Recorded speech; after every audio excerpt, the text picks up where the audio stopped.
Hey, what's going on, everyone? It is Josh Guerrero here, and welcome to the All Around Adventure podcast.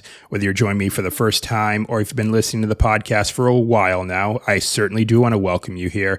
And as always, I want to thank you for being here today. I know you're busy. I know you have a lot going on. And I also know that there's a lot out there on the internet these days that's trying to get your attention. But it just means so much to me that you've chosen to download and listen to this podcast.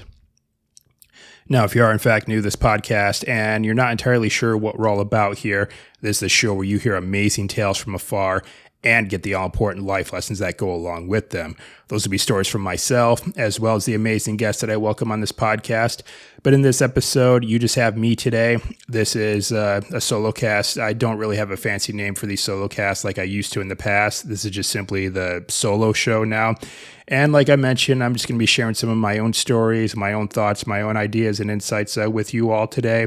And I usually don't keep these too terribly long, maybe around 10, 15 minutes or so. Just give you something to chew on as you go into your week. And hopefully you can have some good, like I said, tips and ideas that you can extrapolate and implement into your own lives when you're done listening to this. Or if you go about planning your own future travels and adventures. So with that, let's go ahead and get into today's topic. Now, today I'm going to be talking about solo travel, or more specifically, what you gain from when you travel solo. And now I've done both. I've traveled by myself, and I also traveled with groups.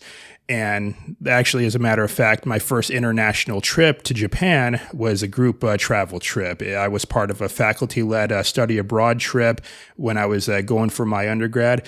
But I'm going to talk a little bit more about group travel in a second episode, maybe later on down the line, if you all want to. Let me know what you all think. Do connect with me over on social media. I'm most active on Instagram. My handle is @allaroundadventure. That's just one word with no dashes. And let me know, would you like to hear an episode and my own thoughts on group travel? Hit me up and let me know. But for now, let's go ahead and talk about solo travel and what you gain when you go out and travel solo. And I know sometimes traveling by yourself can make some people apprehensive, and I'm going to get into that a little bit more in depth here. So yeah, let's go ahead and kick this off without further ado. All right, so now the first thing that you gain from traveling solo is that you get to travel at your own pace. You get to set your own schedule, your own itinerary. You can move as fast or as slow as you like. And why I say that this is something that allows you to gain a lot is obviously if you're able to cover a lot of ground by yourself, you get to experience more, you get to take more in, and you just kind of get to learn and just receive all those benefits for having to just go and cover so much ground. And I'll just briefly touch on a group trip here, is that maybe if you're with a group trip, although there's a lot of benefits with logistics and things like that, you may go a little bit of a slower pace, or maybe what you really want to see isn't part of the itinerary for the group trip that you're jumping in on. So that's definitely a benefit of traveling by yourself. You get to go at your own pace. You get to see and do what you like, and you definitely gain a lot from structuring your own trip and seeing these destinations the way you want to. So that's the first thing that you gain from when you travel solo. The next thing that I want to talk about is that traveling solo, it gets you out of your comfort zone, and it teaches you to get comfortable with being uncomfortable. And there's definitely been many uncomfortable situations that I faced as a solo traveler. I've had obviously flight delays, and I've had to run through airports to try to make two connecting flights, and stumbling on onto airplanes where everyone else is already seated down. And I just the stumbling idiot that's kept everyone from taxiing off on this plane. I've also had food poisoning, which, sometimes that just really puts me out of commission. I'm having to stay in the hotel, till it all passes. I can't go out and do anything. And I've also had, some not very favorable encounters with locals. And, I've kind of had to put on a little bit of charm to try to de-escalate the situation so things don't get out of hand. And I've also been in a place where there was some civil unrest happening, and police were everywhere clad in riot gear, and those big SWAT vehicles were rolling heavy down the streets with those big water cannons up on top, just in case things popped off. So I've certainly been in some precarious situations, but so definitely a lot of uncomfortable things and experiences that I've had through traveling solo. But just like anything else, like you just learn how to adapt and deal with it. And that's certainly something that I've experienced as I went about these different things. And now when I tell these stories, I kind of look back on them and, maybe kind of chuckle a little bit. I mean, maybe it wasn't so great at the time, but, in hindsight, it's kind of funny, now that I'm actually somewhere safe and sound and, in a comfortable place and not having to deal with that in the immediate moment. So, but yeah, that's definitely something that you gain when you travel solo is you get out of your comfort zone and you get comfortable with being uncomfortable. And as the saying goes, life begins at the edge of your comfort zone. All right, and the third point that I want to talk about today, which is the third gain that you can gain from traveling solo, and this kind of ties into the previous point, is that you learn how to solve problems more effectively and perhaps even more efficiently just as well too. Because if you do run into a tough situation, maybe, you got on the wrong flight, the wrong train, whatever the case is, fill in the blank. It's just you now have to rely on yourself to get yourself out of that situation where, I feel like especially here stateside in the U.S., we tend to outsource a lot of our problems and a lot of our discomforts to other people, So I think, but if you're over there and suddenly you're by yourself, I mean, maybe you might have the means to phone a friend, but they can only really do so much for you. They may be able to help, talk you through a tough situation that you're facing, but ultimately you still got to do the work to get yourself out of there. You may call someone, but you can't have them do it for you, if that makes sense. So that's allows you just to be good at solving problems in the real world. And again, this translates well when you come back from those trips, is that, if you getting used to getting comfortable with being uncomfortable and solving problems on your own, and you learn how to solve those problems effectively and efficiently should they arise again, you can take those skills and apply them to your everyday life when you do return home. Because like I've mentioned in previous episodes, life is inevitably going to throw trials and tribulations your way. But if you've had experiences in the past that maybe you didn't deliberately seek out, but they were thrust upon you, and you learn how to adapt and deal with those and effectively solve the problem, well, then, problems that you face in the future probably won't be all that big of a deal. You'll be able to handle it just fine. So that's the third point that I want to talk about in today's episode, is that traveling solo allows you to be a more effective and more efficient problem solver.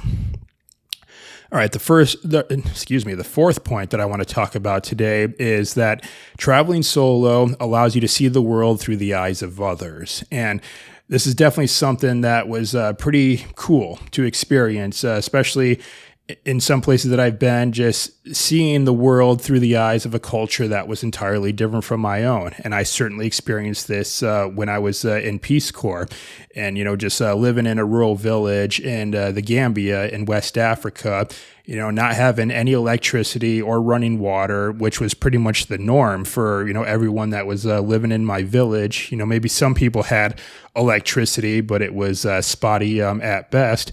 So just the lessons that I took from those people, at first I kind of, thought about well, why are they so happy? Why are they so smiley and everything like that, day in? It's the kids don't have video games, which I grew up on, or high speed internet and all this stuff like that. But yet they were just smiling all the time. The children were just, loving life left and right. And I think probably because they were focusing on what was truly important. And it was just something that they were focusing on every single day. And that was community, connection, and just, just being grateful to have the basics, pretty much just what humans have done, for millennia.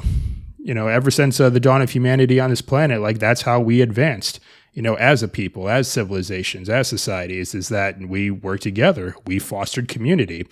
And, these people were living it to the fullest. And it really kind of made me think a little bit. It's just that, here stateside, I'm not sure we really have that very much anymore. We think we do if we have a crap load of followers on social media or what have you. But it's just, can you really go to any of your followers and call them up at 3:00 in the morning with a problem and then have them be there for you? It's like, I don't think so.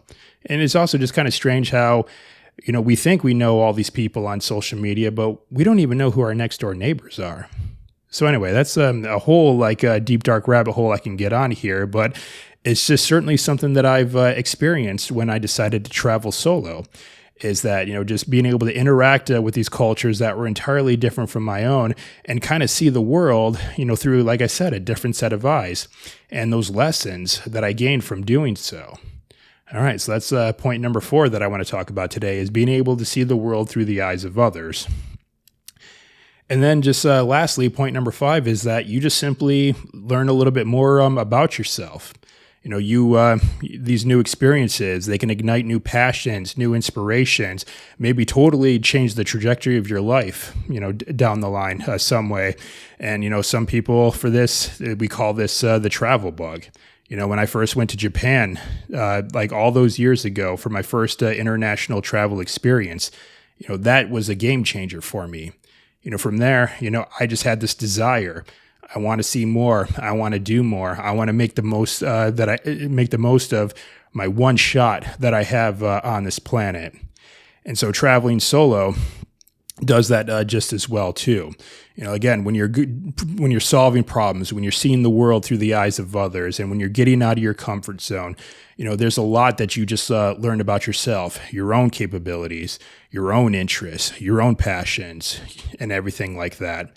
And then again, following those experiences is that, you just come home and you just have a different outlook on life. And who knows, maybe just a whole slew of other opportunities will open up for you that you can capitalize on.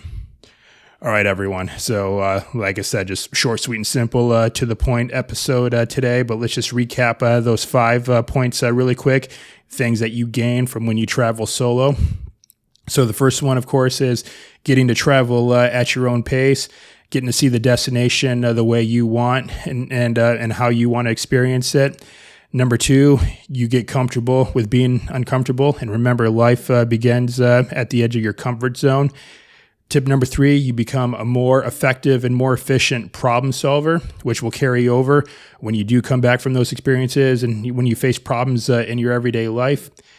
Number 4, you become able to see the world through the eyes of others. And again, that'll just kind of change your outlook on the world just as well too. And finally, tip number 5 is that you learn a little bit more about yourself. Those who go out on adventures don't come back the same person as they were when they left. And so you just may have new experiences, new ideas, more passions, it could light a fire in you, or some doors will open up to you that you could walk through to really go out and do more amazing things in your life moving forward.